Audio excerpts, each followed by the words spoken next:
The van hummed along the highway, slicing through a quiet stretch of countryside that felt like it was holding its breath.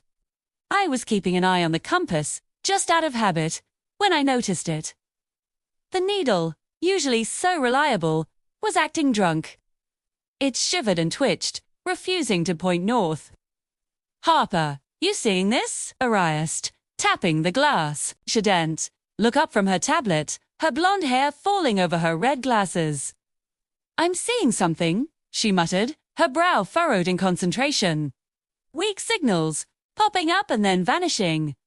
It's like they're playing hide-and-seek." The compass needle gave another violent shudder, then settled, pointing decisively away from the main road. It aimed straight for a narrow, unmarked path, almost completely hidden between a thick stand of ancient trees. It looked less like a road and more like a scar on the landscape. I pulled over, the van crunching on the gravel shoulder. "What do you think?" Harper finally looked up, her gaze following mine to the hidden path. "It's not on any map I've got. Not even the old paper ones." The compass was adamant. The needle locked onto that mysterious opening. The signals Harper was tracking, faint as they were, seemed to pulse from the same direction. "It wants us to follow," I said, a strange certainty settling over me.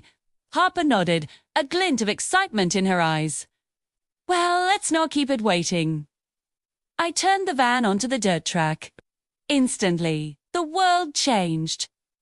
The sounds of the highway vanished, replaced by an unnerving stillness. The air grew heavy, thick with the scent of damp earth and something else, something old and metallic. Even the sunlight seemed to struggle, filtering weakly through the dense canopy above. Harper's tablet went dark. "And we're blind," she announced, trying to reboot it. "All signals are gone. No GPS, no cell, nothing." It was just us and the whispering trees. The path twisted and turned, deeper into the woods. It was clear no one had driven this way in years, yet the road itself wasn't completely overgrown. It felt maintained in a strange, subtle way. After what felt like an hour, but was probably only 15 minutes, the trees finally parted. There, sitting in a clearing, was an old farmhouse. It was weathered and grey, but the windows were all intact, the roof solid. It wasn't crumbling into ruin, it was just empty, abandoned, yet not forgotten. It looked like the owners had just stepped out for a moment and never came back. I killed the engine, and the silence was absolute. That's when I felt it again. The same pull I'd felt back at the library, the one that started this whole thing. It wasn't an urgent alarm this time. It was calmer, more deliberate. An invitation.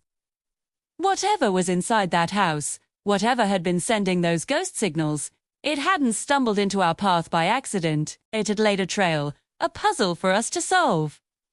It didn't want to be found by just anyone. It wanted to be followed. And we had just arrived at the front door. I took a deep breath, my hand on the door handle. "Ready?" Harper gave a small, determined smile. Born ready. This was it. The next piece of the puzzle. We stepped out of the van, the old house watching us in silence. The air was charged, buzzing with an energy I could feel in my bones. Every instinct screamed at me to be careful, but a deeper curiosity pushed me forward. This unmarked road had led us to an unmarked house, far from any map or prying eye. Whatever secrets were hidden here, they were meant for us. We were standing on the threshold of something big. I could feel it. And the only way to find out what it was to step inside. Thanks for watching this episode of our journey. If you're as intrigued as we are, make sure to subscribe and hit that notification bell so you don't miss what we find inside. We're in this together now. See you next time.